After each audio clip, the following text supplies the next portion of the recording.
what's going to happen with silver is that as gold goes up, and it's not so much gold going up, it's the dollar going down, silver goes up roughly twice as fast. Because nobody's got it. It's a very tight market. Alasdair Macleod argues that as the dollar weakens, silver prices will rise much faster than gold because silver is scarce. While current investor demand for silver is low, he expects a significant increase in the future, which could lead to a major price squeeze. Silver is mainly used in industries like solar panels and is not viewed as money like gold.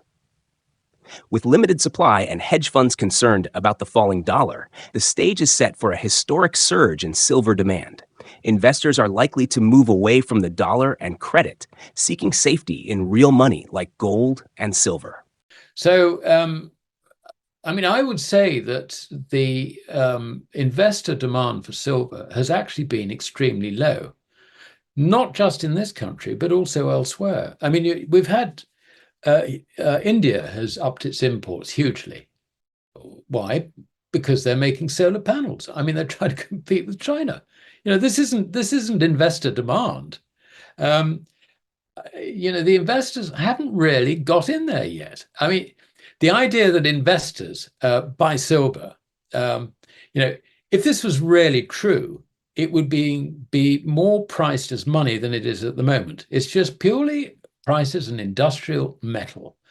And if you look at the gold silver ratio, as we speak, it's 83.9 times. Now, when you bear in mind that the ratio, if you like, when silver was money was around about 15 to 1. And if you go back to Diocletian, it was 12 to 1, which is interesting, which is roughly the proportion, I think, of silver to gold in the Earth's crust.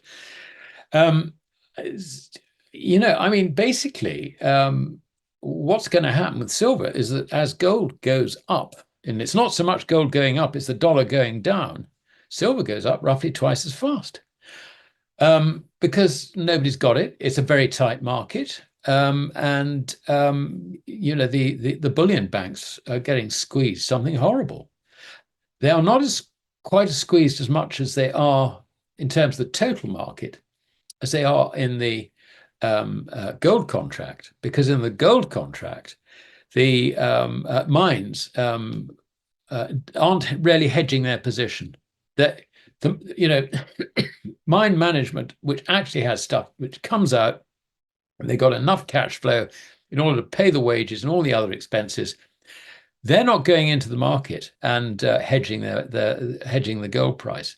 But when it comes to silver, a lot of them do, for the very simple reason that most silver doesn't come from silver mines. It comes from copper mines, from nickel mines, from lead mines, and gold mines. So you can see that this is silver, if you like, is something on the side, and you're not really interested in what the price of silver is. So what you'll do is you'll sell it forward into the market, and this is what they're doing. So the swaps and bullion banks aren't, they're not in quite the same position that they are with gold. But that said, the liquidity in the silver market is extremely tight. And it's not going to take very much investor demand to drive it a lot higher. Now, I think I said earlier that silver, popped up and had sort of broke into new high ground. New high ground since 2012. The chart pattern under it is immensely bullish. Make no mistake. This, once it clears the 32.5 level, I don't see very much to stop it going up to 50. So, that's just reading the chart. I'm not the only person who will be reading the chart that way. So you can see that, we're getting pretty close to a position where there's likely to be an avalanche of demand by investors who do not have silver. And they don't have gold either, incidentally. The amount of gold that anybody owns is really very, very low on average. We're talking about what, 1% of portfolios or something. It's peanuts, when really you should be seeing an average of somewhere between 5, 10, and even 15% if you're really, sort of worried about the future. Where's that going to come from? It's just not there. And it's interesting because if you look at the ETF demand, physical ETF demand, it's turned around from net sellers over the last 4 or 5 years. They're now beginning to be net buyers. And where are they going to get it from? It's not there. It's not there. So I think we've got a squeeze on the system here, which actually could be life-threatening for some of the weaker members in the system. I mean, what you're saying about being in deficit for the last 4 years, I mean, that's basically something that the Silver Institute has pointed out in the tables which it accompanies its annual reports. The way they lay these tables out, you see there's a sort of, the gap, as it were, between visible demand and visible supply, which is like that. They pencil in a number which is investment, and it's not investment at all. I mean, quite a lot of this is industrial stockpiling, actually. And the problem with silver is that any industrial stockpiler, the idea that they might try and push the price down because it's in their interest to have a lower price, they're too frightened to do it. They don't want to do that because they'd lose it and they don't get it back. They know that. I mean, as far as demand for gold and silver, it's really all in the futures market at the moment. I mean, we see not a lot of demand overnight from Asia now, but quite clearly, the pairs trade, by which I mean what the hedge funds do is they buy gold, sell dollar, or or sell gold, buy dollar.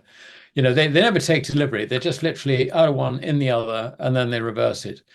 I think they're beginning to get really concerned about the outlook for the dollar, and the cut in Fed funds rate recently, 50 basis points, I think sent a very clear message that the Fed is now less worried about inflation and more worried about the prospects of a stalling economy, even though that wasn't said in the FOMC statement by Jay Powell. So on that basis, and also if you look at the chart for the dollar's trade weighted, there's something called a death cross, which is very, very bearish. Basically, what a death cross is you get the price underneath the moving averages, with the shorter moving average, in this case, we're looking at the 50-day, 55-day moving average, crossing down and accelerating now under the longer term 200, 250-day moving average. Now, what that tells you is that the dollar's trade weighted is very definitely in a bear market.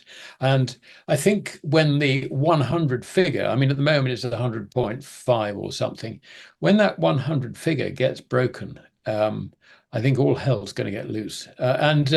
So what the hedge funds, the pair traders are doing is they're anticipating this event. So this does give us the potential maybe for, if we get a little bit of a bounce in the dollar, perhaps you will see the gold futures values ease. So there could be a little bit of a correction, but I don't think it's going to go very far, because actually what these pairs traders are doing is they're not so much buying gold futures, but they're selling the dollar.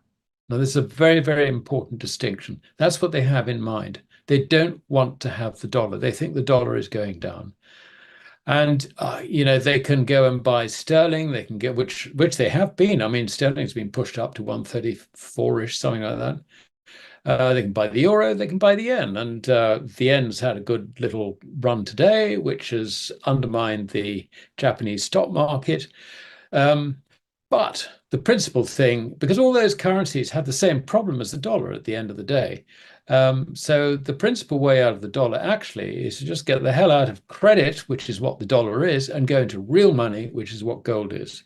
And of course, silver, with a gold-silver ratio, as I look at it at the moment, around about 84, this is way underpriced relative to gold. So, silver was breaking out into the highest levels since the middle of 2012.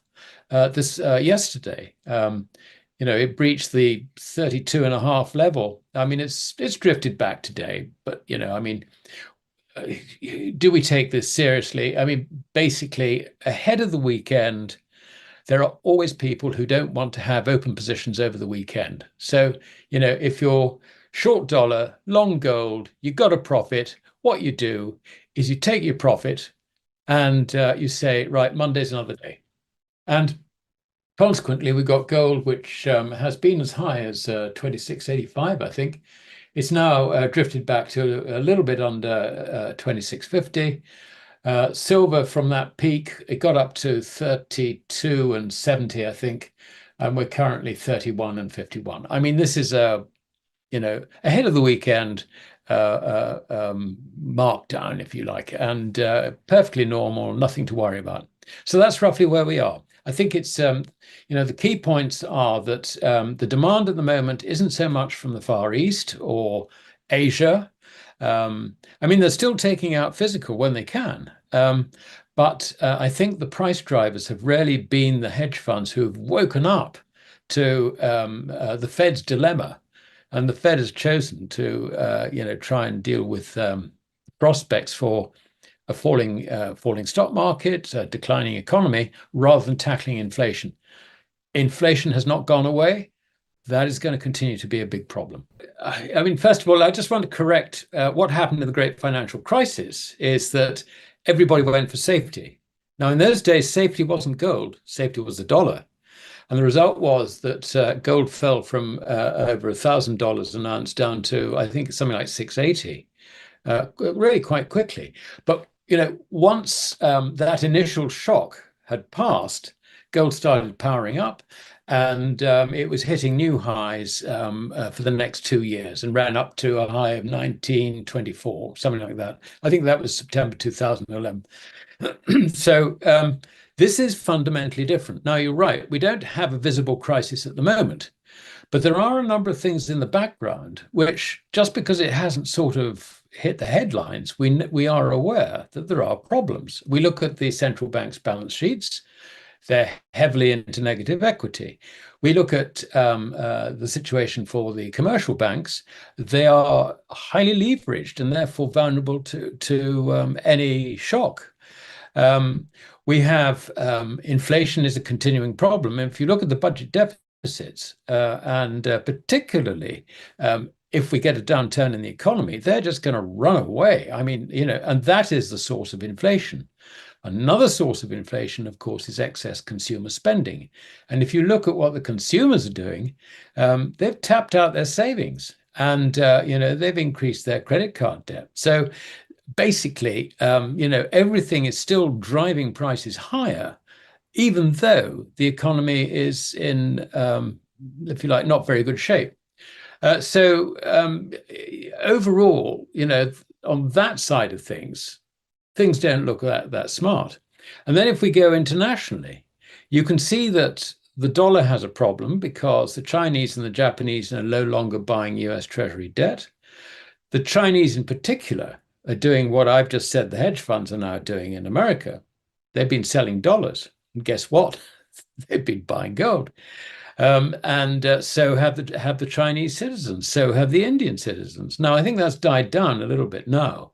But it's the idea that the U.S. Treasury is going to be able to fund itself from foreign demand. Forget it. That's not going to happen. It really is not. Now, this means that the U.S. Treasury are in a debt trap.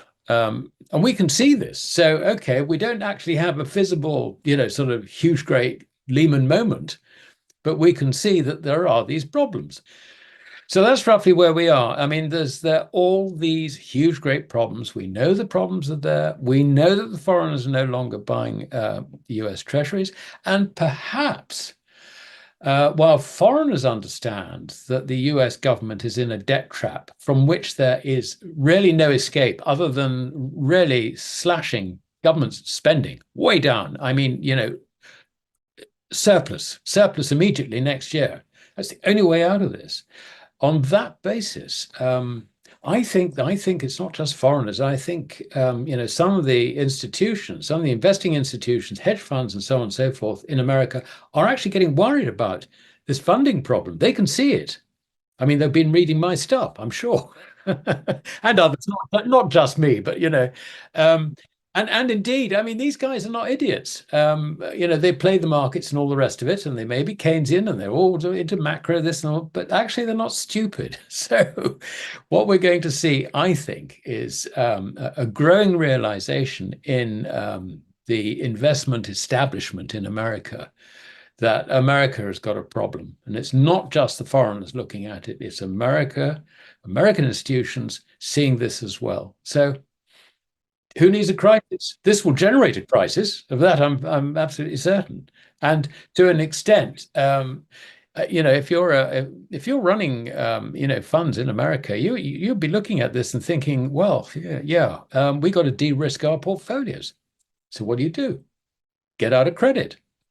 Get out of credit. That's my new mantra. And the only way you get out of credit is to get into real money. And guess what? Real money is physical gold, either in possession or held, if you like, by a reliable custodian out of the banking system on your behalf. Thank you for watching. Alasdair Macleod, demand avalanche to spark historic silver squeeze. Alasdair Macleod painted a compelling picture of the silver market, forecasting a potential demand surge that could reshape its future. With gold on the rise, silver might follow suit, fueled by tight supply, increased industrial usage, and waning investor attention. As the dollar weakens and liquidity tightens, silver could see unprecedented demand, creating what Alasdair calls an avalanche that might push prices to historic levels. If you're following these trends or considering precious metals as a hedge, this is one conversation you won't want to miss. Stay tuned for more insightful discussions and market analyses. Don't forget to like, subscribe, and hit the notification bell to stay updated.